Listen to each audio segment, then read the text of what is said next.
പോലീസിന്റെ വാഹന പരിശോധനയ്ക്കിടെ യുവാവ് താമരശ്ശേരി ചുരത്തിന്റെ 9ാം വളവിന് മുകളിൽ നിന്നും ചാടി. മലപ്പുറം തിരൂരങ്ങാടി സ്വദേശി ഷഫീഖാണ് ചാടിയത്. ഇയാളുടെ കാറിൽ നിന്ന് MDMA കണ്ടെടുത്തു. യുവാവിനെ കണ്ടെത്താൻ സ്ഥലത്ത് ഫയർഫോഴ്സും പോലീസും പരിശോധന ഇപ്പോഴും തുടരുകയാണ്. വിവരങ്ങളുമായി സുജിത്ത് അയ്യപ്പത്ത് ചേരുന്നുണ്ട്. സുജിത്ത്, ഇപ്പോഴും ഈ പരിശോധന അവിടെ നടക്കുന്നു എന്നാണ് മനസ്സിലാക്കാൻ കഴിയുന്നത്. ഈ ഷഫീഖ് നേരത്തെ തന്നെ ഇത്തരത്തിലുള്ള ലഹരി കേസിൽ പെട്ടയാളാണ് എന്നുകൂടി പോലീസ് വ്യക്തമാക്കിയിട്ടുണ്ട്. എന്താണ് ഇന്ന് അവിടെ സംഭവിച്ചത് സുർജിത്ത്?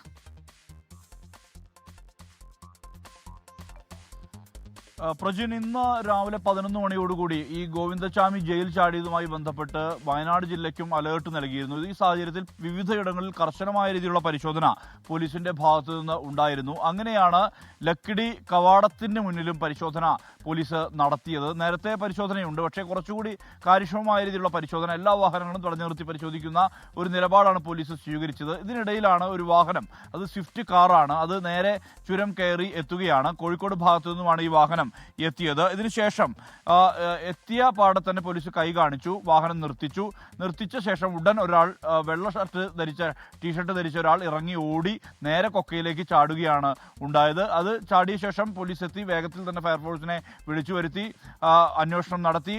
കാട് മൊത്തം അരിച്ചു പെറുക്കി, പക്ഷേ ആളെ കണ്ടെത്താൻ കഴിഞ്ഞില്ല.